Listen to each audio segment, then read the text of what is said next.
So good evening and welcome back. You're joining us for the fourth session of the Strachan Cup, the second event of the Supreme Pool Series. The familiar lithe figure of Mark Boyle in his bright green shirt. I think he just wanted to clash with the referee. Fresh back from a holiday. And that in view there is Tana. And I think Ben is recently flown in from China, from what I saw on social media. So both could well be jet lagged. Mark Boyle literally flew in straight back to the airport this morning from Turkey. Flew through the night, got off a flight about 5 o'clock this morning.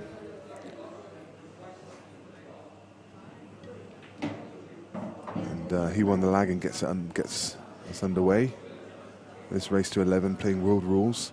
Be interesting to see how Mark adapts to world rules in this game. He had some real problems with it during the first event.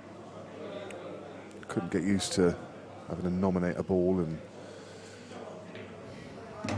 fell foul of the rules a couple times.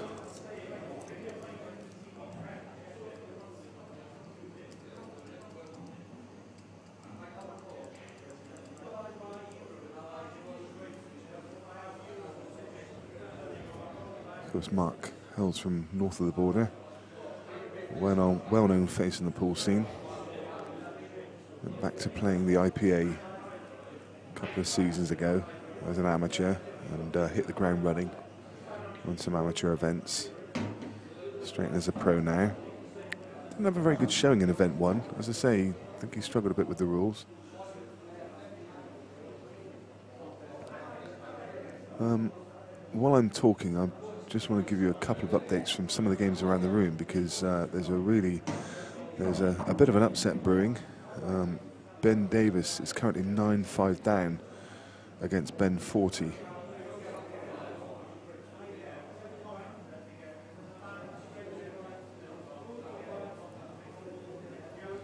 Gareth Hibbert is 10-7 up against Jez Graham. Stevie Dempsey 9-7 up against Scott Muscat.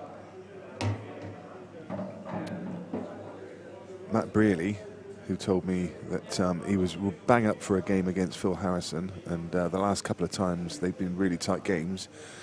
He's currently trailing 9 frames to 1 against Phil Harrison, so Phil definitely hit the ground running in this one. Goodness me, I mean, Matt is no mug. But Phil Harrison 9-1 up. Lots of other games starting around the room. You can keep up to date with all of those scores on qscore.com. We're streaming 4 games.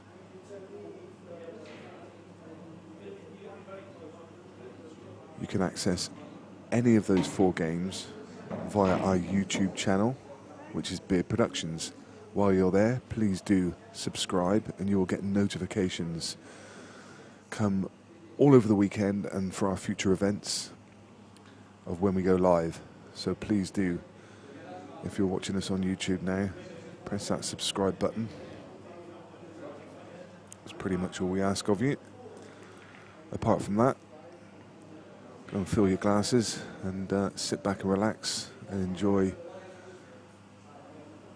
what promises to be a really good match. There's been a few upsets today. As I say, you can look all the way back through the draw. Any of those games that have happened. We've been live on air since 10 o'clock this morning. You can catch up with all of that action at qscore.com.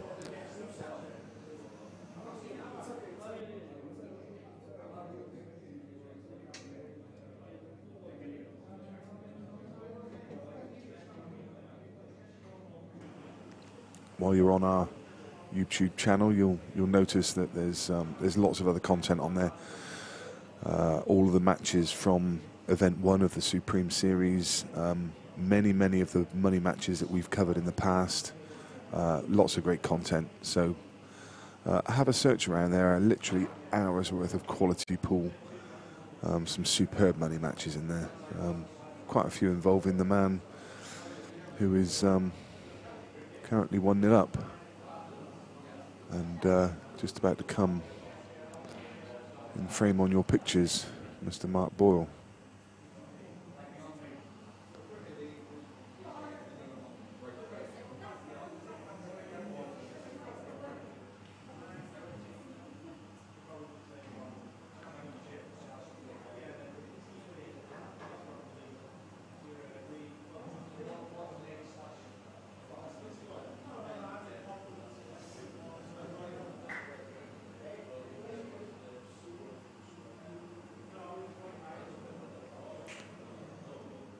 So there's just a short hold up. I'm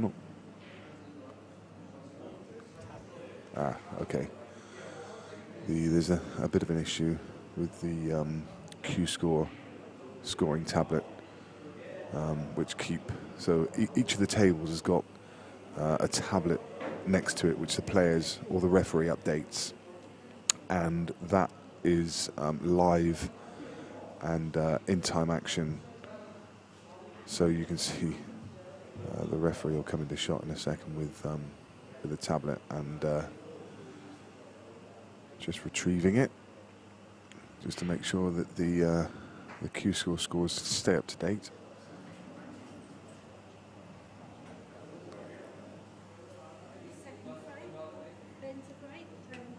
Ben Davis has won one of the frames back. He's now trailing by just 3. He's 9-6 behind. You wouldn't write him off, but this Ben 40, as I said earlier, he's creating some ripples in the pool world. Quite a young talent. So we get our first chance to take a look at Ben Tana.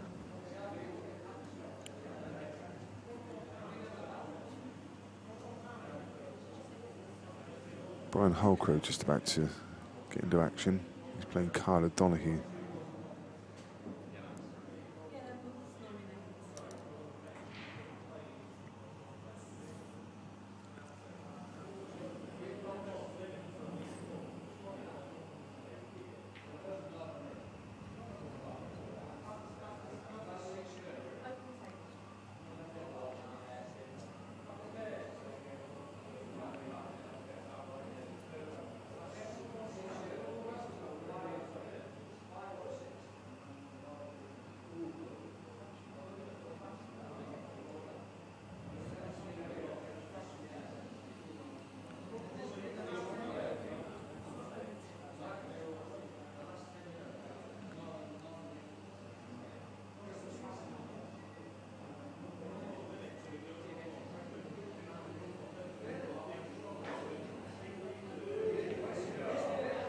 So half a chance here for Mark Boyle. He's got two very obvious problems at the bottom of the table. The red, which is adjacent to the black, and the other one tied up next to the yellow. He'll want to use the ball over the middle to attack one of those two for sure. The one next to the black is going to be a bit difficult because there's a yellow covering yeah. So he was trying a very ambitious shot there, trying to develop that straight away, because coming at it from any other angle, the red's just going to go towards that yellow, which is covering the right-hand side of the pocket, the right-hand corner pocket, should I say. So a quick look at our players. Mark Boyle in shot there. Mr. Magic, he's 37 years old. He plays out of the Players' Lounge. Not this Players, the one up in Scotland. He's married with 2 children, Kai and Marcus. He uses a John Paris cue with an 8.65mm tip. Very precise, 8.65. Ex-pro snooker player. To his achievements, he's billiards, 2003 Scottish Billiards Champion, 2004 Scottish Billiards Champion, 2005 Home Internationals Champion. The list goes on. I won't name everything. 2018 IPA Scottish Professional Champion, IPA World Doubles Champion 2017, IPA Welsh Open Champion 2017. I mean, it is literally an absolute armful. By the way, any of these player profiles, if you want to know more about the players, you can find it on playerspoolevents.com.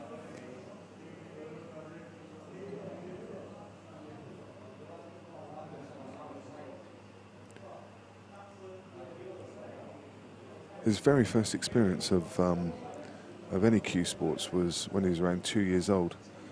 But when he started to play properly, he was about 7, and just found a love for the game. His biggest inspiration are his family. Give him some real support and get right behind him. Favourite cue sports player, Mick Hill.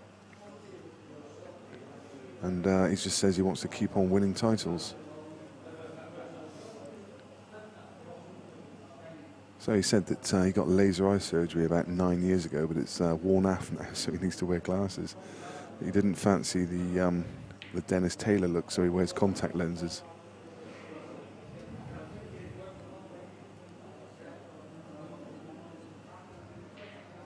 It gives me a great pleasure to welcome Chris Mele into the commentary. How you doing, Chris? I'm good, thanks, Nick. You? Very good, thanks. What a great win from you. Yeah. Really well done. I mean, that's a tough opening game against Scott. You know, a winner of event 1, and the bookie couldn't call it. It was kind of 5 to 6 each way to start with, and then it went even money on you, and then it went even money on him. So it was, yeah, nobody could really call it, and you've absolutely romped away with it. Yeah, a few people were saying to me before the game, obviously it's a really tough match against the reigning champion of the last event. So yeah. I like to play the top players, you know, and challenge myself. Yeah. Obviously I've not played too many 8-ball events recently, so I'm just glad I got the win against Scott and move on to the next match, which doesn't get much easier. Fantastic way to start, but yeah, they just get more difficult, don't they? Darren Appleton next, and there's another player who seems to be coming back into form. Yeah, Darren's been playing well for quite a while. Obviously he's had a little bit of time off due to personal problems, but yeah, it won't be long before he's back into winning ways. So you've literally just come back. I mean, you're an absolute jet setter, aren't you? I was just talking about Mark Boyle flying back into the country yesterday morning. I mean, you've been all over the place. It was Ibiza last week, wasn't it? Yeah, I've been on... States, China. Yeah, I've been on 32 flights this year. 32 flights. So, and that's, well, we're only just halfway through the year, so it's probably about another 20 or 30 to go yet. Wow. You've been a very busy man. So we're watching Mark Boyle against Tana. In fact, I was just looking through the profiles. I was just been through Mark's. I was going to have a quick look at Ben's because he's not a player I'm particularly familiar with. He said he's just come back from China, actually, so I guess he's been playing over there, has he? Are you aware of him? Yeah, there was an event on in China where I think Gareth Potts and a few of the other guys was playing in it. I've not seen too much of Ben play, to be honest. Obviously, we know how good Mark Boyle is, but he may have a little bit of jet lag. So you haven't been away on a bit of a holiday. Have you had any chance for table time, or have you just come into this pretty cold? If you want me to be perfectly honest with you, I got back on. I think it was Monday. I went to watch the England game on Wednesday. Had a fair few drinks.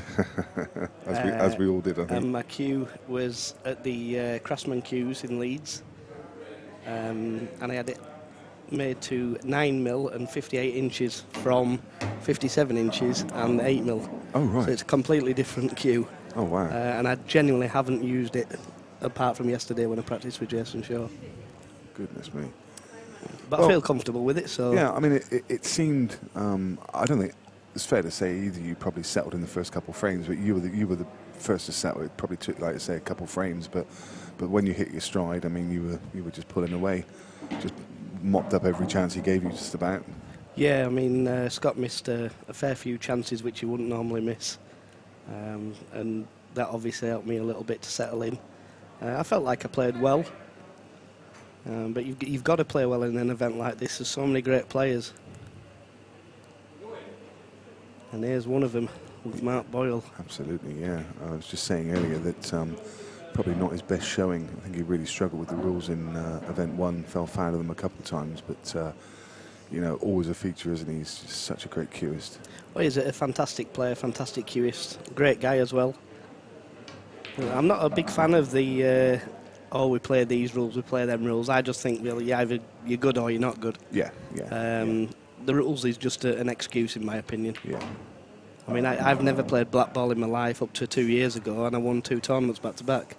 So the rules are irrelevant. If you break and pot a ball and the balls are there, Yeah. you're going to clear up. Yeah, yeah, yeah. I mean, I think there was one frame in the whole of today that just went even slightly tactical out of the 4 matches we've seen so far. So it just shows that, you know, the rules are irrelevant, and the rack seems to be making a bit of a difference as well, the way they're spreading, because you don't tend to get any kind of fudge fests. No one's there covering bags because everything's in the open and you can go for them. Yeah, it's a great rack, to be fair, the shark rack. Gets all the balls tight. The only thing I don't like, well, I wouldn't say I don't like, but what I would like to see is I'd like to see the ball set up a little bit faster. Yeah, yeah. Because me personally, I like to play quick. I like to get on with it, as do a lot of other players. But sometimes when you clear up and you're running out and you clear the table, and then the referee takes like 5 minutes to rack the balls. I know. I mean, it's nothing against the referee because they're just doing the best that they can do. Yeah. But I'd just like to see it a little bit quicker. Yeah, yeah. But it's a great arena here. Yeah, it looks fantastic, doesn't it? So a quick look at Ben Tana. Ben Tana, the destroyer. He's 25 years old. He used a Scott Devlin cue with an 8mm tip. Accolades, he says, not a lot really, but I can do speed pool in under 36 seconds. So, okay, that's good. He started playing pool with his mum's boyfriend down the pub on Wednesdays, so he's not been playing too long. Favourite Q Sports player is Ronnie O'Sullivan. And when asked what he'd like to achieve, he'd like to win the World Championship, but that's everyone's ultimate goal, really, isn't it? Yeah, it's not easy with today's players especially. It's never been easy, to be honest, but you can only beat who's in front of you. Yeah. But if you can clear a table in 36 seconds, then you can certainly play. Yeah.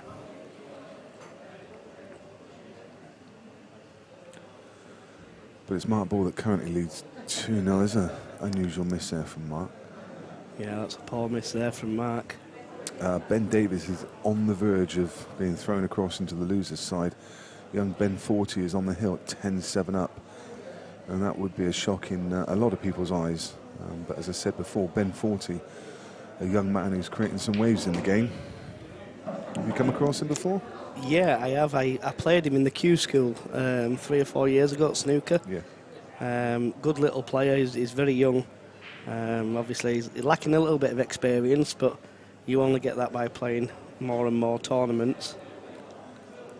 Phil Harrison doing what Phil Harrison does, but I wouldn't have expected that scoreline against someone of Matt Brearley's class. 10-2 up. I was talking to Matt beforehand, and he was properly up for the game. He said the last few times they've met, it's been really close. He said, I fancy it. He's 10-2 down. Yeah, Phil doesn't give you too many chances. One of the all-time greats. Watched Phil in the first event on the stream table, and it just didn't feel like it was the normal Phil. He just hadn't properly settled. But really back on form now. He obviously made the final of the World Championships last week, and yeah, he could be a feature this weekend.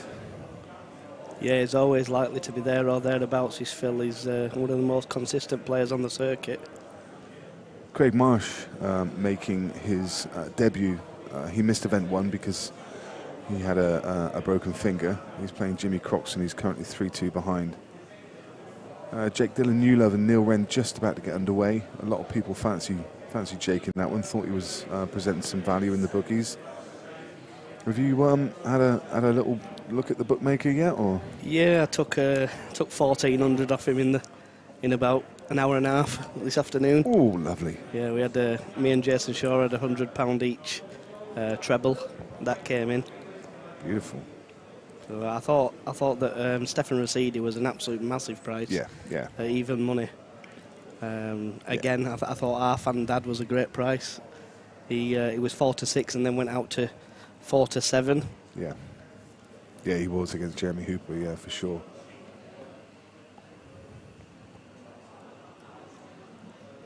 The other bit of value I've said about it a few times today, look, for me, is Yannick Beaufils. He was 11-10 against Richard Toomey, and I think at one point he was 7-1 up.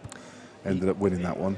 Yeah, I fancied Yannick in that game. I didn't have a bet on that one, but I certainly fancied him. But I mean, the problem is when you get two good players that are playing each other, you've got to back the second favourite, simply because you're getting great value, yeah. And it's a 50-50 game. Yeah. So if you're getting better odds than, say, 5-6 or even money, yeah, then for me, you've got to back it.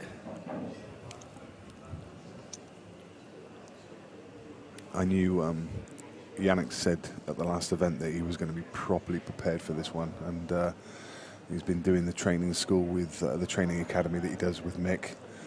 And then he was training with Darren Appleton and Jordan Shepherd. So he's come across and put the prep into this one. He's certainly put the practice in if he's playing them type of guys. That's right, yeah, yeah. Mark looks like he's overrun the yellow ball. I'm very surprised he didn't play this before the last shot. Yeah. He may be on it, but I'm not sure he is. And if he isn't, he's got to play a very good shot on the top yellow. No, I don't think he can get that one. That's a poor shot there from Mark. If he had played the other yellow and spun it round the reds, then there would have been no traffic, where now he's got to really punch this ball in and stun off the side cushion. And He's there not you got see, into that at all, has he? He's underhit it by a long way. That shot there, when you're playing them kind of shots, you've got to overhit the shot, because it doesn't matter how much you overhit it, you're going to be on the yellow. The worst case scenario is underhitting the ball.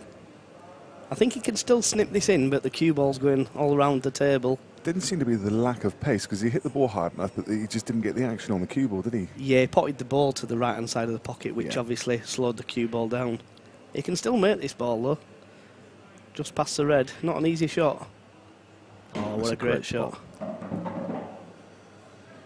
You seem to settle into the pace of the table quite quickly. I noticed in the first game, Jack Wheeler and Mark Farnsworth seemed to be really struggling, but you seem to... Mick was saying that during his interview that he was struggling a little bit with the pace and the bounce of it, didn't quite know what it was doing, but you seem to find it fairly quickly. Yeah, I've always been one for getting used to a table really quickly, but this table's playing brilliant. Obviously, it's got the strong cloth on it. And chances are you'll almost certainly feature on it during your next game at 10:30 tonight. You against Darren. I can't see there being a bigger one in the draw. Yeah, I got on the wind up straight away with Darren as soon as I found out I was playing him. One of the guys said, "Oh, you've got." I think it was Lee Kendall actually who was interviewing me. He said, "Oh, you've got a tough match next. You've got Darren Appleton." I said, "No, you think that's tough?" I said, "That's easy." Me and Darren are great friends. We're always joking with each other. Now, there's a question. I mean, during Mick's interview, he was talking about the fact that he's really one that he studies the draw and he looks at who he might get and who he, in later rounds, he'll spend a long time before the game just looking at the draw, and you know, he said sometimes it's nice to come to the table and you see a different opponent because you know that the one you thought you were revving yourself up for, maybe the stronger player, is now out of the tournament. But when you were told it was Darren, it was a total surprise to you. So you're obviously not, you don't really look forward into... No, I mean, years ago when I first started playing, I used to look at the draw and think, oh, if I beat him, I've got a decent draw, and I've got another good draw if I beat him. Then if I beat him, and you end up losing your first match. Yeah. Because you're looking too far into the tournament instead of taking each game as it comes. Yeah. And for anybody who was asking me advice on playing pool tournaments or snooker, just take each match as it comes, because you don't want to look too far into the draw. I mean, me personally, I generally, hand on my heart, don't care who I play. No. I am not bothered if I play Mick, Darren, Gareth, whoever it may be. Yeah. I'm not bothered, because at the end of the day, if you're going to win the event, you've got to beat these guys. Got to beat them anyway. And I'd rather get rid of them early than later. Yeah, absolutely. Fantastic attitude to have. Ben's got a good opportunity here. Maybe a combination. Is Ben on reds or yellows? He's on reds. Yeah, he's got a great opportunity as Ben here. He's got a nice little shot. If he spotted it, I'd just pot this red and leave the cue ball on the side rail, and then a bit like that. But I mean, that's poor for me. Yeah. I mean, you're just opening up for yourself to get snookered there. Yeah. If he leaves a cue ball on the side cushion, he can play into the 2 reds here, and that one will go towards the top corner pocket. And I mean, he's okay, but he may have left Mark an opportunity here. Yeah. Because them 2 yellows at the top right-hand corner of the table may be a straight plant past the red in the left-hand corner. Not quite. We can just see at the angle there. Yeah. So Mark's got his work cut out here. Ben's certainly in the driving seat in this game. Yeah, he needs to establish himself in the game for sure. He's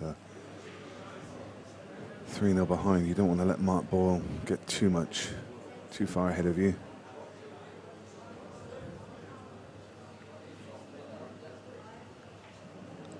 Yeah, I remember Mark from the snooker days. Fantastic player. Gives everything 100%. So where is your focus now? What's coming up? Because I know you seem to have fingers in loads of pies still. You're playing in the World Series over in the States. You're still playing in China. You're playing in this series. So yeah, my next event I think is it's in Bucharest. Yeah. In Romania. Oh, that's an experience there. And what's that playing? That's 9-ball, is it? That's 9-ball, yeah. It's a World Series. Darren's moved it to Romania to get more entries. Yeah. But yeah, so many things going on at the minute. Well, that's a really poor shot. What Ben's played there. He's basically gone into the ball at 100 mile an hour, not thinking what could go wrong. Mark's got 2 visits to take a 4-0 lead, and you can't see him missing these. No. It's probably one question I've always wanted to ask you. I mean, obviously, quite famously, you were the only person ever to hold pro cards in the 3 disciplines, the 8-ball, 9-ball, and snooker at the same time. Do you find the transition between all the different sets? Because now you're playing Chinese, you're playing 9-ball one week, you're back over playing 8-ball the next week. I know they're all cue sports, but when I was talking to Darren previously, he said now he's come back to play 8-ball. He was struggling a little bit with the dynamics of the ball. He was relearning what the cue ball does. Do you just find it easy to transition from one to another? Yeah, I mean, obviously it's not easy, but I've never found it difficult either to play a different sport, a different game. I mean, I actually played a pool tournament years and years ago in Bradford. It was a televised event, and I think I won the tournament, and then I had to play a snooker event in Harrogate within an hour, and I got there and I was 3-0 down because I was late, and I went on and I made 1-3-1, 1-3-2, 1-3-8, and a 69 and 1-4-3. So I was quite fortunate that day, but it doesn't happen often. I think if I would have played one discipline and not played the others, I would have been a lot better. Yeah. But then again, who knows? Are you a big practicer? I mean, do you Not really. No. If I'm being honest. But so you focus on 8-ball this week, and then you say you're going to Bucharest, and you're going to be playing 9-ball over there. So how much table time would you put in, or do you just turn up to some events and then just pull out your... Yeah. Right, this week I'm pulling out my 9-ball cue, this week I'm pulling out my 8-ball cue, and you just rely on your muscle memory and your knowledge and your skill of the game. That's exactly what I do. Yeah. I do practice now and again, but the table at the club where I practice isn't great at 9-ball. So I never ever play 9-ball ever. I mean, you can ask Jason Shaw. I was at Jason Shaw's house for a week in America. Jason was practicing every day. I didn't pick my cue up, and I won the tournament. Yeah. You know, it was just one of them. And he's a massive practicer, isn't he? Jason puts so many hours in. I mean, I would put the hours in if I had the opportunity on the table. I mean, the table we've got isn't very good, like I say. So it's difficult for me personally to... When I'm practicing, I want to know I'm playing on the match equipment, you know, and I want to know how it spins off the cushions and how it reacts. And of course, you were in Vegas recently, weren't you, on a holiday, and then just decided to enter a tournament while you were there and made the final? Yeah, I was there for my mate's 40th birthday, and I don't know why, but just the last minute I decided to put my cue in, because obviously Vegas is known for gambling, and I thought if anybody fancies herself, then I'll have the cue ready. Yeah. Because, I mean, everybody in America plays for money. You can win hundreds of thousands playing for money in America. Yeah. And there was a tournament on, so I decided to enter the tournament, and I lost in the final.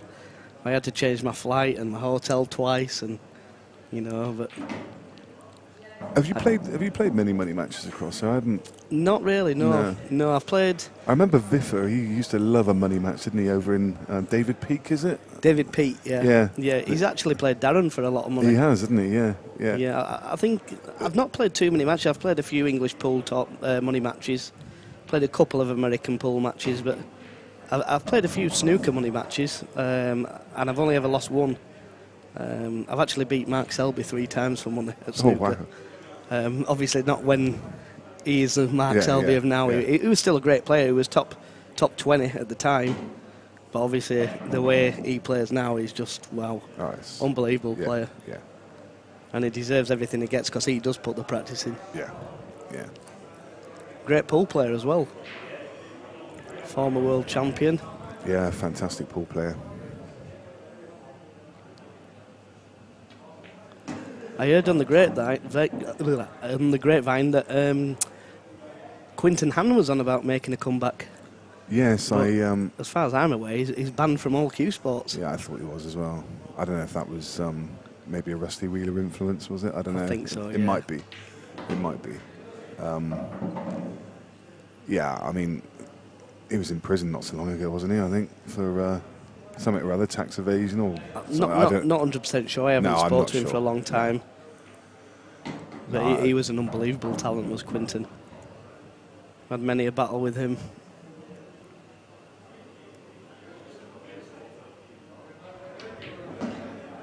We've actually got one of the former snooker professionals here today, supporting some of the Scottish guys. Who's that? Jamie Burnett. Oh, yeah. Known for getting, I think it was a 148 break, I think it was. Oh, really? In a snooker ranking event. Talking of a famous 147, Darren McVicker is currently in action against Ben Lewis. Darren is leading 8 frames to 1. That was... Ben Davis making a big comeback. He's won 2 in a row, and it's 10-9 down. Dom Kumi playing Matt Adesoy's on the hill at 10-7. But yeah, I was just saying about Darren McVicker. There's a YouTube video of Darren making a 147. I think someone set him a challenge to beat Ronnie O'Sullivan's time. Obviously, it wasn't in comp, it was down the local club kind of thing, but they videoed it and he did it in something ridiculous, setting up his own balls as well. Like I've seen that. I didn't realise that was Darren. 4 minutes 47 seconds or something, setting up his own balls. Yeah, that was Darren. Yeah, I didn't realise that. Yeah, it was brilliant. I actually watched it as well. Yeah, Wow. I've watched that one a few times. Brilliant. I mentioned it on stream a number of times before. Well, Ben really needs to get his foot down now because this match is slipping away from him. And he could be missing a trick if he doesn't play this yellow in the right-hand centre pocket straight away. Yeah, to release the other one. If he plays the yellow in the right-hand centre pocket and just screws the white back softly, then play the one in the centre and cannon the red, he's guaranteed to be on 3 other yellows. Yeah. He really wants to be on the one he's going into, but he's got 3 other ones. He could leave the yellow into the right centre, it doesn't really matter, but he needs to cannon this red away slowly, not too hard. That's perfect. Really well played there. Now it's very important that he gets rid of this yellow in the top left-hand corner as soon as possible. Realistically, he needs to pot the yellow in the top right-hand corner and screw back and leave himself somewhere near straight on the yellow, because any kind of angle, he's going back in behind them reds.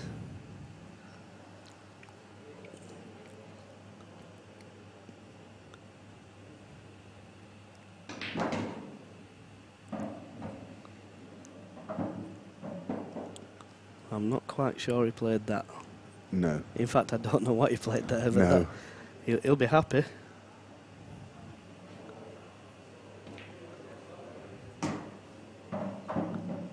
And again, he's landed a little bit short. Yeah, he's just slightly high on it.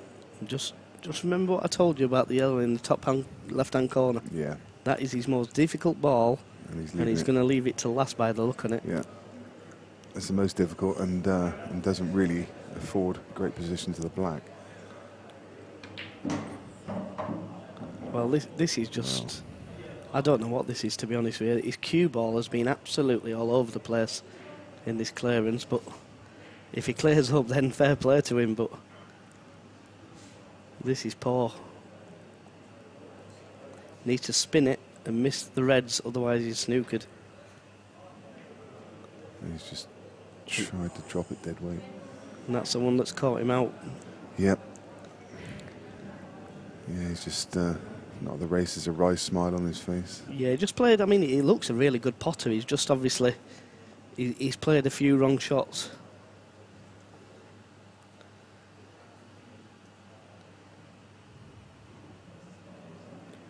There's still a little bit of pressure on Mark here. He's got one ball that's tied up. But nice to see Ben smiling though, enjoying himself out there. Yeah. Sure, it'll make him a better player. Now in this arena. I noticed during the Mick Hill game when the camera went in on you, you seem to have some new decoration on your left arm. Yeah, I've just got. That's quite new, isn't it? Yeah, I just got a new tattoo. It's just the outline at the moment. Did I see a roulette wheel there with a? Yeah, it's basically what I decided to get was a tattoo of places where I've been in the world. Yeah, yeah. So, for instance, I've got like the roulette wheel of Las Vegas, Yep. the gangsters of New York, the Brooklyn Bridge, Broadway, the Great Wall of China. Oh, like wow. that. Yeah, I was going to ask you the significance of them. Oh, that's fantastic. Statue of Liberty and things like that. But it'll be good when it's finished. It's just not finished just yet. Oh, brilliant. That's awesome. So, working off the back of Mark Boyle's mistake when he went in off, and gets himself onto the scoreboard. He leaves he trails 5 frames to 1. Yeah, and things like that can turn matches. Mark had a really good opportunity there, but he screwed into the ball too low, and that's what caused the white to scratch in the side pocket. Craig Marsh has won the next 3 frames against Jimmy Croxton and is now 5-3 ahead. The Clint Irons and Martin Hazel game is just starting on table 9. Well, that's an interesting match, that is, Nick, because Clint is a big favourite with the bookies. Yeah. And I think Martin is a good price. Yeah. I mean, Clint really struggled in the last event. In fact, he lost his first game in the winners round and then his first game in the losers round. Yeah, I just think he's lacking a little bit of belief. Yeah. And of course, he's off the back of a money match loss as well, isn't he, against Kyle O'Donoghue? Yeah, I mean, I've been there myself, and it's never easy once things start going against you. Yeah. You know. Do you know, because you've touched on something there that I wanted to discuss with you. Before I do, Ben Davis has now leveled things up at 10 frames each, and that's a hill gain. So, I mean, I think it's fair to say your popularity has gone through the roof in the last couple of years. I mean, there's been a real resurgence from you. You touched on something there just to say that you've been there, you've been at the kind of lower ebb. I think I've followed your career fairly closely, and I don't know, maybe even sort of 4 or 5 years ago, was there a period where you were just going through that kind of low ebb? And there just seems to be a massive resurgence. What do you think's done that? It's not sure, to be honest. A few things, really. I mean, a lot of people don't know, obviously, a lot of things happened in my personal life. I lost my mother to cancer. My manager dropped dead in front of me, had an heart attack. It was wow. the guy who sponsored me. You know, just my best mate died in a car crash. Oh. Just a lot of other things as well that went on. Yeah. So I kind of lost interest in everything. I just thought, what's the point? What's all life about? You know. Wow. I got really depressed. Didn't pick my cue up for months and months and months. But then I had a few people who said, "Oh, look, we're interested in sponsoring you." A couple of guys in China who own a company called Stars in Pie. They sponsor me even now, as well as McHill. And it started from there, really, and Predator started sponsoring me again. So I got the backing, really. Yeah, and then you just seem to find a new love for the game, and well, it was funny. You're flying again, aren't you? Yeah, it was funny because at the beginning of the year it was the Derby City Classic at 9-ball, and for those people who don't know, there's basically 900 players in this event. You've got to win about 16 matches. It's like the World Series of pool, isn't it? Like crazy. The World Series of poker. Well, I think it's the final day of it is today over in Las Vegas, and this is probably the pool equivalent of it. Yeah, it's absolutely crazy. And lucky for me, I mean, I turned up. I didn't have a queue. I borrowed a queue from the Predator booth. I didn't have a queue, and I ended up winning the tournament. Yeah. But I've always been like that. I'm one of these people who can just pick a queue up and play. Oh, where's the white going? Oh, that's a bad shot. A lot of people think that's unlucky, but yeah, it's naturally gone straight in off there. Yeah. It's a poor shot. If he plays that shot with screw back, it cannot possibly go in off. And of course, I can't sit here and not touch on that clearance. I mean, that kind of famous clearance which has gone viral on YouTube and Facebook, and I mean that's kind of added a new dimension again, hasn't it? Yeah, I mean, it's gone mental. Johnny Archer watching that saying, "I've never seen anything like it in my life. That's ridiculous." And you know, I mean, it was an incredible clearance. Yeah, but it's the kind of thing that you do. Yeah, I mean, you play those shots all the time. You just happen to string them all together in one frame. Yeah, I mean, I do that quite often not necessarily in matches, but certainly in practice. I do things like that. But to do it obviously while the camera's alive and you've got millions of people watching you, it was just unbelievable. I think it's had something like 60 million viewers, which is just, it's like 3 times as much as anybody in the history of Q Sports. I know. So I mean, it's a really proud moment for me, really, because I think that kick-started me as well. Because I mean, I knew that, you know, having seen your trick shot shows and having watched you play over years and years, you know, and I've talked to you about it before as well previously. You can do things with a ball that because of your versatility, you can do things on an 8-ball table that other players can't do because it's things you've taken from the 9-ball table and vice versa. Yeah, you do things with a cue ball. It's so inventive. There's no one quite as inventive as you are. Yeah, I think it just comes down to vision. Yeah. If you can't see the shots, you can't play the shots. You know, it's as simple as that. Do the exhibitions help that? I think so. Yeah, I think so because I play a lot of shots which you would never play in a match. No, of course. You know, but obviously. But sometimes you think, you've got to play. Hang on a minute, I can dig deep. I can actually do something here. You know, there's something in my armoury that I can use. It's like this shot now. What Mark's playing. If the 8-ball was up the table where the cue ball is, you could actually pot that and spin the white up to the top of the table without hitting a rail. Yeah. And there's probably 90% of players don't know how to play that shot. Yeah. Simply because it's something that you would never really play, but you may have to play it one day. Yeah. But like I say, if you don't see the shots, you can't play them. Yeah. Absolutely. But there's so many good players, well, so many great players, especially in this tournament. I mean, this is really, without Gareth Potts, this is the best of the best. Yeah. You know, you'll never see a field like this at English 8-ball. I think there's only probably... The only way you could improve on this, possibly Jason Twist, McKenna, Potsy, McKenna, maybe Brewer, and having, you know, getting Selby in it, or Quinton Ham. Selby and Quinton, That's about the only way that you could improve on. There's only a handful of players in the world missing. You know, it's crazy. Yeah, I don't think Selby will be playing sometime soon. No. He's no, not for a second. But you know, he's certainly not struggling for a few quid. No, I've heard he's just gone and bought a Lamborghini Huracan. Oh my goodness! So, mind you, if anyone can get him to do it, it would be Potsy, because there's his brother-in-law, isn't it? yeah, but I mean, a lot of people don't know Mark came from nothing. Yeah. You know, he had a tough upbringing, did Mark. Yeah. You know, and he's put the hours in. He's done everything that you need to do, and he's got the rewards, and he's certainly living up to his potential. Yeah. Fantastic. He cracked me up the other week. I said to him, I said, I heard you've bought a swimming pool. He said, yeah, I've got a swimming pool, but I can't swim. He said, I swim depths, I don't swim lengths. But that's Mark all over. You're obviously quite friendly with him. You know him on a social basis. Yeah, obviously I've spent a lot of time with him on the snooker circuit. Yeah. Quite a bit of time with him on the pool circuit. Practiced quite a bit with him. Yeah. Like I said, we've played a few money matches. And yeah, I mean, great guy. Yeah. He gets a bit of stick, doesn't he? That's just the way he plays, though. I mean, just because he isn't a Ronnie O'Sullivan or a Judd Trump. And I think you hit the nail on the head. It's, you know, it's like saying, well, Mark Boyle, he's boring because he just gets up and does the job and he hasn't got the personality. But he's not. He's a fantastic player. He's amazing to watch. And everyone's always comparing Selby to Ronnie O'Sullivan. And they're different people. They're different characters. Completely different. I mean... You can't compare Mark Boyle to Jordan Shepherd. It's like comparing Hendry with Ronnie. I mean, everybody says, oh, Ronnie this, Ronnie that, Ronnie this, Ronnie that. Yeah, in my opinion, he's the best I've ever seen. Yeah. And I have seen them all play.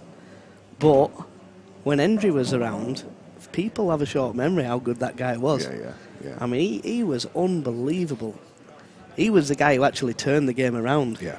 His safety, long ball potting, I mean, it was just his long phenomenal. potting was the best I've ever seen. I've never seen anything like it, long potting.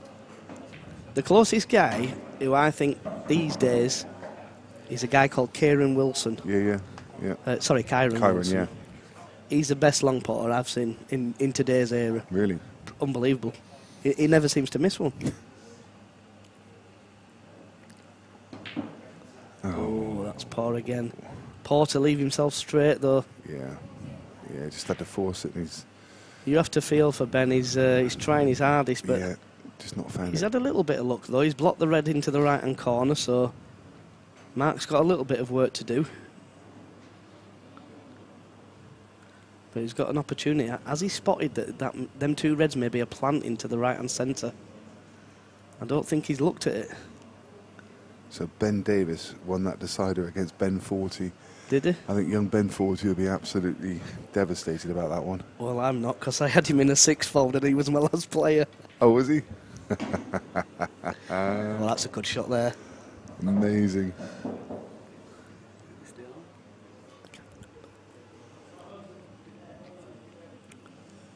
Jason Shaw just jumping in behind the commentary, talking about the same thing. Me and Jason had the same bet.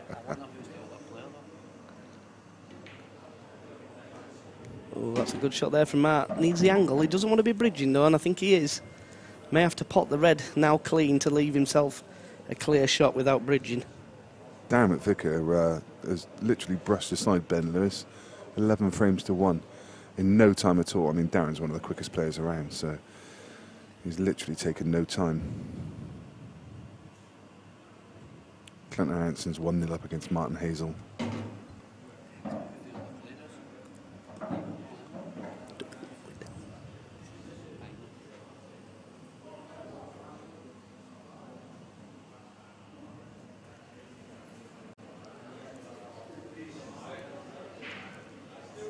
So Jed's feeling the pain today. Yeah, we've a couple of us, me, Jason, and Stefan Rasidi, I think have took about $2,000 off him.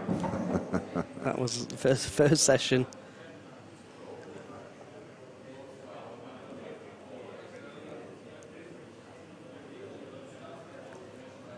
Needs to be careful here, does Mark? If this was me, I'd be pumping this red in the top right-hand corner with a lot of top left-hand spin, automatically coming round for the red down the cushion. So these pockets are quite generous because the cloth's brand new. That's a good shot there. Nothing wrong with that. Yeah, pretty much the same result, just played it a different way. Just played it with bottom right rather than top left. Yeah, just needs to cue this nice and easy. Let the cue ball do the work. Yeah. try not to push your arm through this ball. 'Cause as long as he hits this nicely, he's virtually guaranteed position.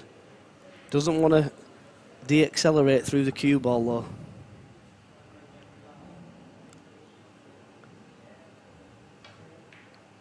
That's what happens when you de-accelerate. Yeah. And I had a funny feeling he was going to do that. But he has got a good chance of potting this in the middle pocket. But this is where the 9-ball systems come into play. Yeah, yeah. Because you can virtually guarantee that the 9-ball players will get this somewhere near the middle. He's not gone for it. Well, for It's me, a bit of a that's just really poor in my opinion. That because you can't snooker the guy. Yeah. And he's got such an easy safety shot here, it's untrue. Yeah. All he's got to play is a cue ball off the side cushion, the top cushion, and back onto the left-hand side cushion. And he's got the yellow and the black that are blocking it. And I'd try and put this yellow in front of the red, just like that. Yeah. Like you were saying, having a go at the red there, even if he got it wrong, he's got half a chance of it nicking off the black. Yeah, so. he's got to have a go at that. Yeah.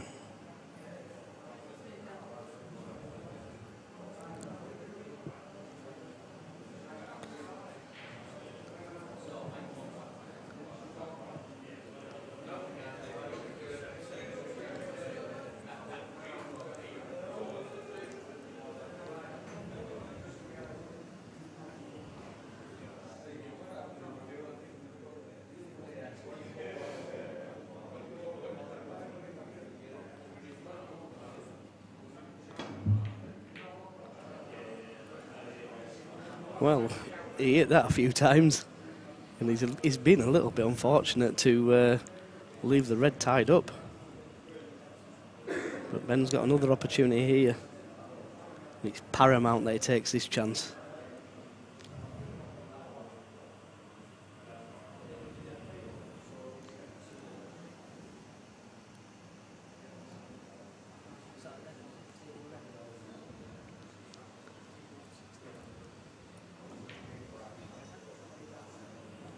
I can tell you that the next game on this table, which will be the round, winners side round 1,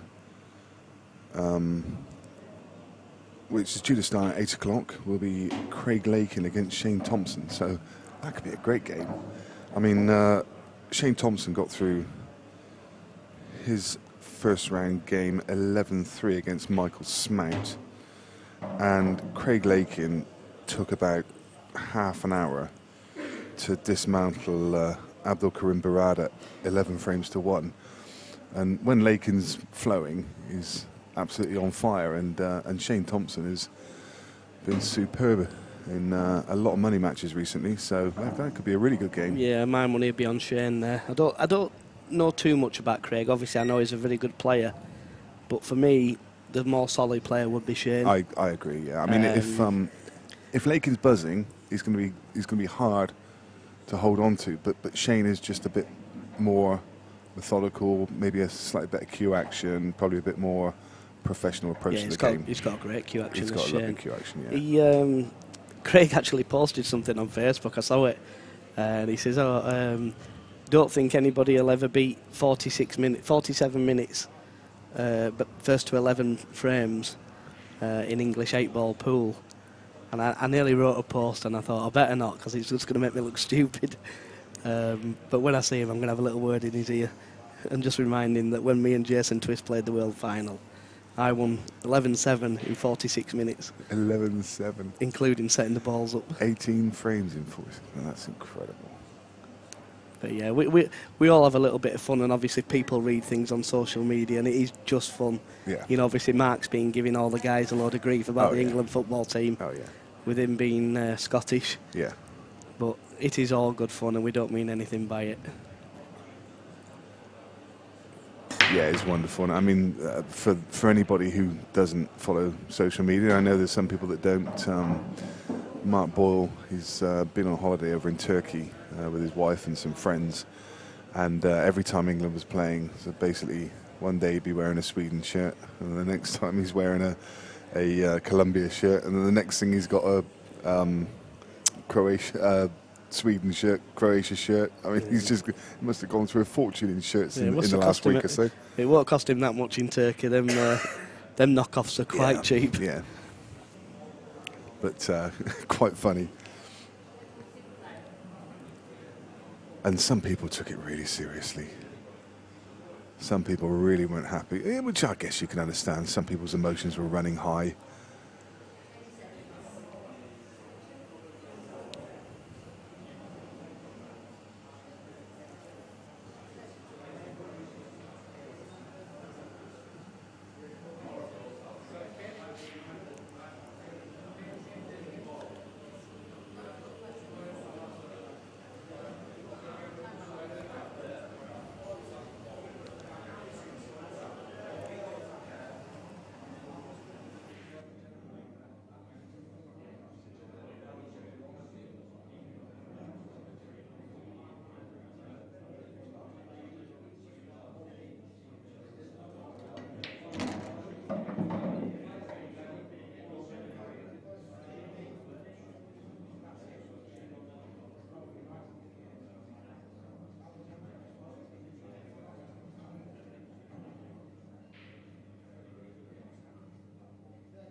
There's something else I wanted to touch on as well, actually, because there was, I mentioned it earlier on commentary. When I was commentating with Gareth Potts last time, we were talking about self-analysis, and he's able to almost step back and look at the way he plays when something's going wrong, and he can analyse and just look at the mechanics of his body, and he can pick out what's going wrong. And equally, when I was talking to Darren Appleton after one of his games, he was saying that, you know, he was struggling with the dynamics of the ball, and he's just trying to understand how the cue ball works. Is that something you're able to do as well? Yeah, definitely. I mean, when I play and I make a mistake, you've got to forget it, because the longer it's in your head, the longer it's going to affect you. Yeah. And you can't do anything to change it. You know, it's just there. Yep. It's happened, and it'll happen a million times again in your life. Yep. But the longer it's in your head, the more it's going to affect you. Yeah, it's probably true. I mean, they say it a lot for poker players as well, that, you know, you can sit there cursing your luck that your ace has got cracked for the next half an hour, and then you can just tilt off all your money, or you can just take stock and say, well, actually, it happens, put it behind me. Is that the kind of three-step rule? You have to do, because, like I said, the more it's in your mind, the more it's going to affect you. Yeah. And you can't do anything about it. It's happened. And again, going back to the aces, what you're on about, you're getting cracked. How many times do you see it happens so often? Of course. Yeah. You know, but people forget when they get the luck. Yeah, absolutely. You know, me included in that. The bottom line is, I mean, if we talk about poker just briefly, it's all about numeracy. So, you know, aces against kings are going to win 10% of the time. So 1 in 10 times you're going to lose. But they stack up in your head, and you think, oh, my ace has been cracked again. And do you know what I mean? It's one of those things, and I only say that because you can. You know, it's a similar thing for pool players. They have to be able to, to just analyse and say, you know, it really doesn't matter. I get the roll of the ball sometimes. You know, players can sit there, head in hand, shaking their head because they've just gone drive 5 breaks in a row. But, you know, you've potted the previous 20, and your opponent's had a bad time. You know, it's. Yeah, there's a lot of luck involved in pool, what people don't see. I mean, I watched Mick Hill's game earlier, and Mick will be the first to admit he had some unbelievable run of the ball. Yeah. But when you're winning and things are going right, that's what happens. I saw you had quite a funny look on your face at one point, because Mick was chuntering away over there, wouldn't he? You almost had that look on your face as if to say, what's he on about?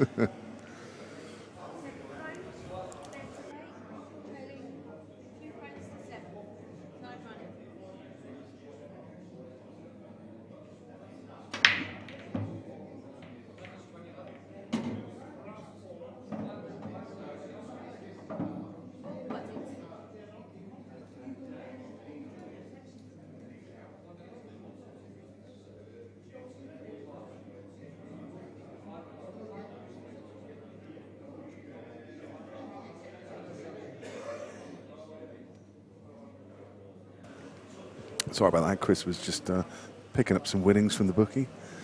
3 bets, 3 wins. That's, yeah, a 4-timer, a 4-timer, and a 3-timer. It's not often it happens, so why not? Well, I think Jed won't be happy this event. He must be about 5 or 10 grand down by now. Yeah, I think that that turnaround from Ben Davis is cost him a lot of money by the sound of it. Yeah, well, I've heard he's a fair few thousand down on it, Yeah. But I'm sure he'll make it back some other way. Yeah, he's a bookie. No one is going to feel sorry for him. He's just come back from holiday as well, so he'll be well rested. And another good chance here for Ben.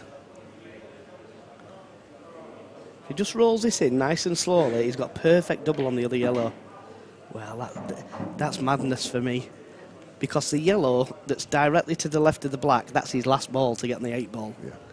That has to be his last ball. For me, he's got to play the double here, leave the cue ball on the side rail, then pop the 1 over the pocket and go up the table, leaving the yellow in the middle of the 3.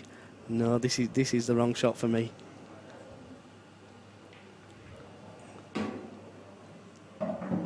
And again, he's going to leave the 2 balls up the top of the table to get back on the 8.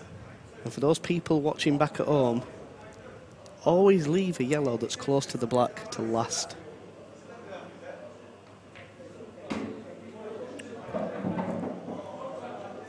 Somebody asking if the Seb Webb game is being streamed. It is indeed. It's across on table 11.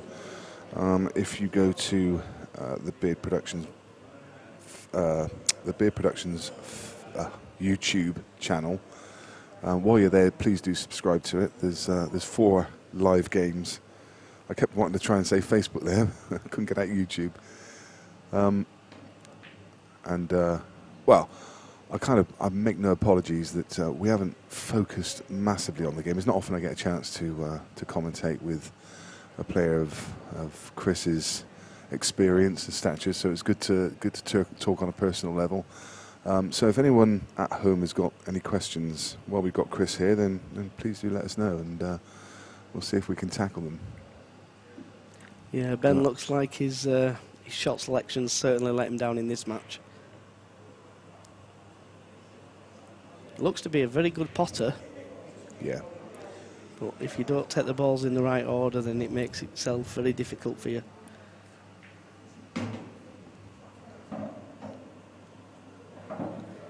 Yeah, I think Seb Webb is playing Dean Richardson, I think.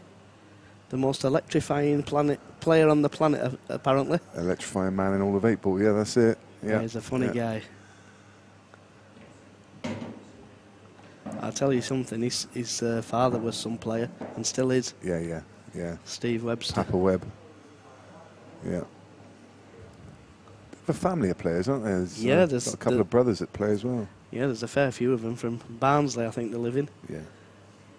Yeah, I think Steve's got his own pub. Can't remember the name of it, but... Oh, the Butchers. Oh, the Butchers, that's the one, the Butchers, yeah. One of the greatest players to ever come out of Yorkshire. Steve. I think he can still hold his own now, I think, from what I've seen.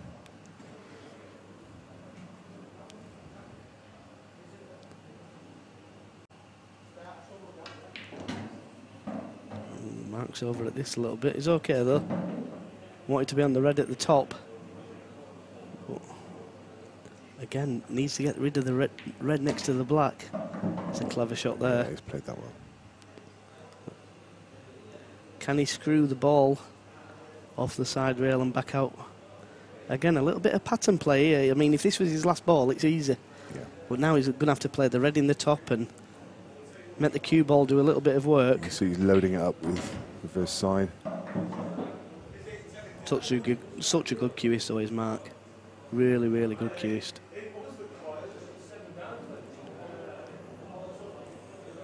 So Thomas Keir asked a question, Chris. He said, is there anybody in this tournament that you wouldn't play for money? I mean, you're not particularly a prolific money player anymore, are you? You don't really, you're more of a tournament. Yeah. Is that by choice or just because you can't really find the opponents? Or? Just by choice, really, because for me personally, and I don't mean this disrespectfully or I don't mean to knock any player, but if I play somebody for money, I'm not going to mention names, but let's say I play one of the top players who haven't won that many big events, but they're still a top player. Yeah. And he beats me. Yeah.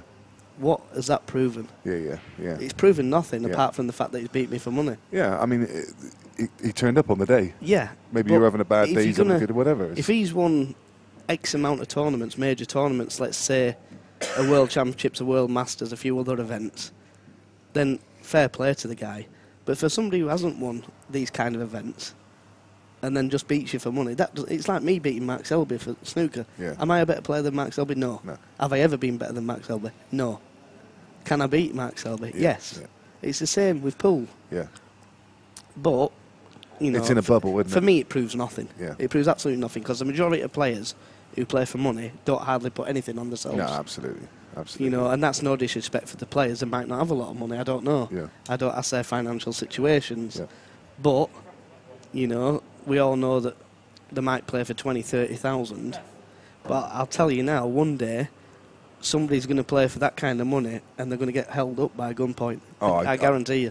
Chris, I can't believe it's not happened already. I guarantee you, because, you know, he's basically somebody flashing a load of money in front of your face and saying, come and take it. I mean, I watch a lot of pool. I've commentated on a lot of pool, and when I'm not commentating, I'm still out and about watching matches, and I have walked out of clubs in the middle of nowhere. I remember being in Wales. I won't mention the players or the person holding the bag of money. I walked out of a club in Wales, which was in the middle of nowhere on the outskirts of a town, you know, under a railway bridge, and the guys walked out with 26 grand in a Tesco's carrier bag and got into a car. Now, you know, people hold up banks for less money. People kill people for less money. You can't tell me there's not a point where there's a transit van that's going to follow them down the road, knock them off the road with a sawn-off shotgun and just say, I'll have that, thank you very much. I'll guarantee you it'll happen. It will happen. Because we know what the people are like. They'll do anything, especially like drug addicts and people like that. Yeah. They'll do anything for money, you know, because that's what they need to do. I mean, I know a guy in the States who played for money. A guy called Steve Moore, who both me and Darren and Jason Shaw know. And he won $20,000. He walked out of the pool club and somebody put a gun to his head and took all the money, took 40,000. Yeah. You know, they were playing for 20, and obviously 20 were his own money, and they took the lot. And Steve has never been the same player since that happened. Yeah. But it's like you say, people hold up banks for less. Yeah, of course. You know. I mean, it's amazing. I think people are just slowly starting to get a bit smarter. There's a lot of the money matches are now, you know, the money's not at the venue. People put it into a bank account and keep it online. But you know, I can't believe that somebody hasn't stepped forward and said, "Do you know what? I'll be the middleman, somebody trustworthy who can say, right, anyone who wants to play a money match, I'll be the middleman, put the money through my bank account, and just do it for whatever, for 1% or 0.5% or whatever, just to cover their costs and bank charges and everything." And then you take away all of this, you know, the guy's had the money and done it, or somebody's sold himself 3 times. You know, it goes to one person who people in the world of pool trust, and they can be the arbiter of it. And totally agree. Can't agree with you more there. Yeah. That's what it needs. I mean, that's then, it's safe for everyone. It's safe for the backers, it's safe for the players, it's safe for the venue. Everyone knows that they're getting their money in good and they're going to get paid out at the end. That's all you can ask for, isn't it? You know, it's huge amounts of money going in now. You know, the money matches are getting bigger and bigger. We had one recently played for 70,000. It's not going to be long before there's a 100,000 money match. Oh no, I mean, I think Darren's played for about 80 back in the day against Ronan McCarthy. Yeah. But yeah, it's like you say, it's a fine line to walk. I know that much. I'll tell you something about this match. I've not really seen Mark Boyle break other than cup break. And I tell you what, he's got a really hard break when he hits them. Yeah. No, he only ever cut breaks. That's his. But he's hitting these head on, and he's hitting them really good. Oh, he's actually, because I've been busy talking to you, he's actually been breaking on the nose, has he? You see, again, for me, this red here, what he's going for, would be my last ball to get on the black in the right and centre pocket. Yeah. But again, it's all personal preference. He's He's very good with the cue ball control, is Mark. Just that little touch aside is just. Think he's okay? It just kicked it off that bottom rail. You saw it accelerate off the rail, and it's just come out enough. Needs to leave the red into the left-hand centre pocket so he can roll down for the black 8 ball. Yeah. He's looking like 4 shots in front here, is Mark. And this is the kind of thing you need to do when you get to this standard.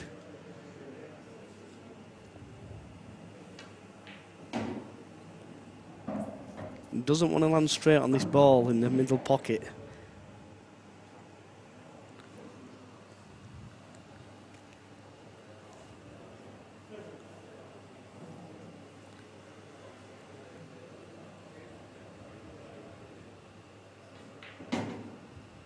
So is that really? I mean, is that what it's about for you? I guess then, because you said that, like, when we were talking about money matches, you said, well, you know, in a bubble, anyone, you know, someone can beat somebody, but doesn't actually prove anything. Obviously, some people, their reason for playing a money match would be to prove that, you know, they're the best player. Other people would do it because they want to earn a few quid. But it sounds like it's probably the former for you. It's because, you know, you want to continue proving yourself in the game. I think a lot of it's an ego trip, personally. Yeah, just to say I've played for 50 grand. I've played all my life, won X amount of events. I mean, I must have won 20, 30, 40 events, major events. Yeah, yeah. And for somebody to beat me for money once, does that make them a better player? Yeah. I don't know. Yeah. I mean, you could get somebody go on here and beat Mick Hill for money. Are they a better player than Mick Hill? No. Never in a million years. You know, and I'm talking about anybody there. Because for me, Mick's the best player I've ever seen. Yeah. And if I'm being brutally honest, Gareth is a very, very, very, very close second. Yeah. You know, there's not much in it between them two. No. But Gareth doesn't play anymore. No. Where Mick really only plays English 8-ball pool. Yeah. So, I mean, them two are just, well, for me, frightening. I've always kind of thought that in English 8-ball, Mick is, you know, the greatest. But if you just take it one section further and say as a human, just for being slightly more versatile for what Gareth's done in China, you know, his dominance over there, to go over there and dominate in China, you know, Chris, I mean, it's unbelievable. The guy's a machine. There's no two ways about it. I mean, he is playing robots. You know, those Chinese, all they do is practice and sleep and practice. Well, that's the only game they play. I mean, if you look at the big picture, I mean, Gareth's gone over there the first time we ever went over, which was me, Mick, Gareth, and Darren. Gareth beat me in the final, and he obviously won the event. Yeah.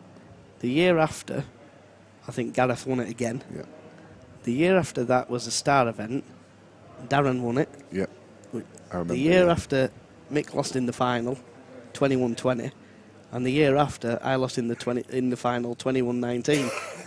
I mean, all four of us have done unbelievably well, considering we don't play the game. Yeah. You know, but I've said it all along, and I'll say it again. I said it at American Pool. When the English pool play, I don't mean English as in just England. I mean Scotland, Ireland, all the English 8-ball pool players. When they go to a game and learn it and know everything that's meant to go on with the cue ball, they'll take over. Yeah. Because they're better cueists. Yeah. And that is all it is. I mean, the Chinese are unbelievable. The 2 or 3 of them are just, well, you wouldn't want to be locked in a room with them playing for money, that's for sure.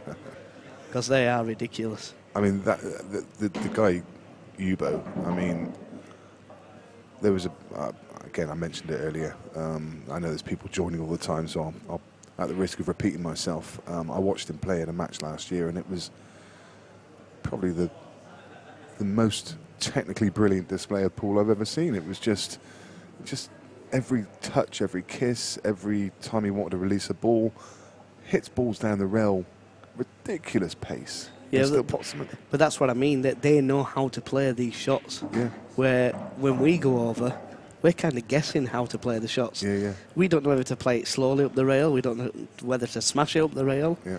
You're just second guessing yourself a lot of the time. Yeah. Yes, you can play your way into the event, but you don't really know what you're doing most of the time.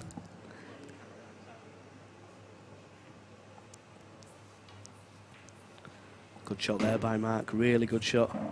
Perfect on the red. Needs to pop the red on the right hand side of the 2, top right hand corner of the table.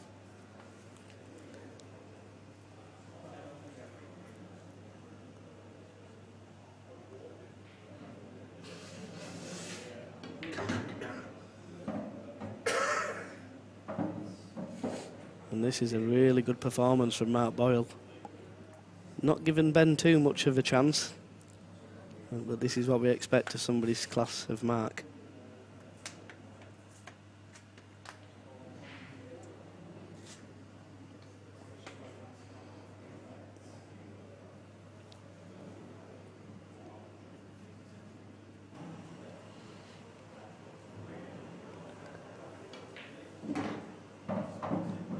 And that's a good shot there. Just see Mark now stunned down the table. Key with this shot for those people watching at home, make sure you under hit this ball. Don't over hit it. That's the right shot. Nicely on the 8 ball. I'm not sure I believe in it on the rack though.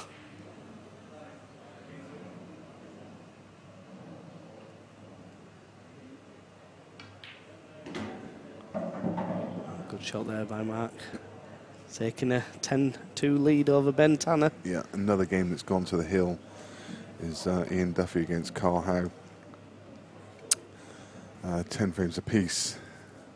We've had quite a few of them today. That's an interesting game there, Nick, between Brian Alcrow and Carl O'Donoghue. Yeah, I thought that, yeah. Not much between them. I looked at that with the bookie. There wasn't a massive amount between. Carl was favourite, but, you know, Brian was odds against. I don't know. I mean, Brian is such a gritty opponent, isn't he? He just doesn't fear anyone. Doesn't give you anything, doesn't Brian? He's played everyone for money. He's played you for money. He's played Mark Farnsworth for money. He doesn't back down from anyone, does he? Yeah, I think he's actually beat Mark twice for money. It's unbelievable. Yeah, and obviously we know how good Mark is. He doesn't back down from anyone. What was the price between Jake McCartney and Ryan Fleming? Because I actually fancied Jake in that game. Yeah, I can tell you.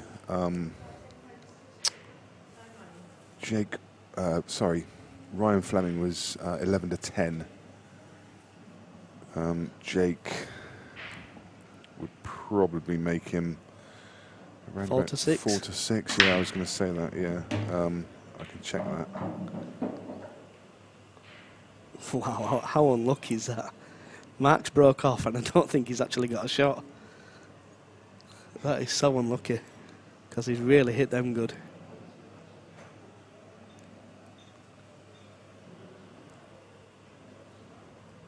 And there's a good game between Liam White and Adam Marlowe. Adam Marlowe leading 7-3. Former professional on the IPA. Went to move to New Zealand. I think he's back now. Got the hunger back. Brian was 6-4. Carl was 1-2. Jake McCartney was 4-6. Ryan was 11-10. Jake McCartney, he'll be quite widely unknown by our British audience, I would think. He's travelled across from Australia to play this. Some player, I understand. I've never seen him play, but I think he's always a feature in the big guns and in some of the Australian bigger tournaments. Very good player, and yeah. I tell you what, that's a very good shot from Mark Boyle. Had to swerve that slightly, and he's left the red on as well. Excellent shot. Be looking to leave the red to the left of the black to last. That will be his ball to get onto the 8 ball. Or it should be his ball to get on the 8 ball. Ian Alley is currently 10-6 up against Sean Story. Jimmy Croxton 10-5 up against Craig Marsh. That will be a real shock for some people. Well, I can tell you, Craig Marsh was 4-9. Jimmy Croxton was 13-8. Wow, that's a big price. Yeah, I'll say. Because Jamie can certainly play. Jimmy, should I say? Carl Morris 5-2 up on Neil Rayborn. That would have been. I think Carl would have been second favourite there as well. Carl was 11-10. Wow. Neil Rayburn was 4-6. Well, what Jed, was the score in that one? It's 5-2. I will offer you my services, Jed, if you want a little bit of knowledge on the players, because I think you're getting these prices wrong, my friend. And Dylan Leary was 7-4 against Josh Kane, and he's leading that one 5-4.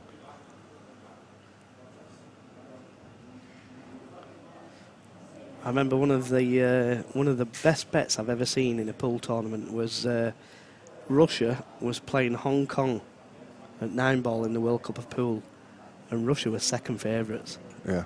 And they had the current ranked number 4 in Europe, and I think number 9 in Europe, which was Ruslan Chinhov and Konstantin Stepanov, Yeah. against 2 guys from Hong Kong who don't really play that much 9-ball. And as it happened, I might not be 100% on this, but I'm pretty sure Hong Kong actually got done for throwing the match. Oh, really? Wow. But I mean, they would have got blasted. Yeah. You know, even if they hadn't have tried to throw it. So this fairly simple black for Mark Boyle, and it has been a bit of a procession. As I say, apologies for not focusing a massive amount on the game, but it's kind of spoken for itself. And as I mentioned, it's not often I get a chance to speak to someone like Chris. Chris, it's been a real pleasure. Thanks so much for sparing your time, and it's great to hear some stories and some insights from yourself. I wish you the absolute best of luck for the weekend, and hope you're lifting the trophy at the end of the weekend. And it'd be good to catch up with you again tomorrow if you've got some time. Yeah, some I'm more than downtime. happy to do a little bit Brilliant. more. And obviously, if I'm not playing, I'm supposed to be playing at 10:30 tonight. So yeah, we'll see what happens in that match. indeed. Yeah, all the best. Cheers, Nick. Thank you. See you soon, Chris. Thank you. And we'll be back on air. Well, the next one is actually due at 8 o'clock. I don't know if. I think there's going to be there's going to be an interview. So Mark Boyle will be going to the studio with Lee Kendall. As I say, the next game is due to be Lakian against Thompson, but that's 8 o'clock, so there might be a break. I would have thought they would try to get that one a little bit early, but we'll have to see, and we'll keep you informed on that. Do head across to Facebook and the Players Pool events and take a look, and you'll get the updates through there. Stay tuned for an interview with Mark Boyle.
Welcome, Mark Boyle, the winner of that match there, 11 frames to 2. How do you think you played, and considering you've been away on holiday? Yeah, over the moon with the way I played, to be honest, because I thought turning up today, I thought I'd be lucky to get a couple of frames, but over the moon, so yeah, looking forward to the next one. Okay, and you still feel brave enough to come to England after all you faced with posts? Yeah, I've got the security team at the door just in case anything happens. Yeah, you've been giving us a few ribs on the week. I've took it for weeks and years, for club football to national football, so Just banter. it's just banter. Banter. You'll get your 99% of the guys will take it on the chin and give it back, but it's all just banter, a good laugh. Yeah, and that's what people need to remember. It's only a bit of fun. So that's what football's all about. At the end of the day, it's all about banter. That's it. And do you know who you have in the next round? Have you looked that far? No, I didn't look that far. No, don't even know what time I'm playing it. You know. Yeah, well, you'd probably on about 10 tonight to guess, but we'll have a check. Right. Okay. Okay. Well, best of luck in the next round. I'm sure we'll see more of you in the tournament. Yeah. Thanks, Lee. Thank you. So the next session will be on in a few moments. I just need to check that through, and then we'll be back live. See you shortly.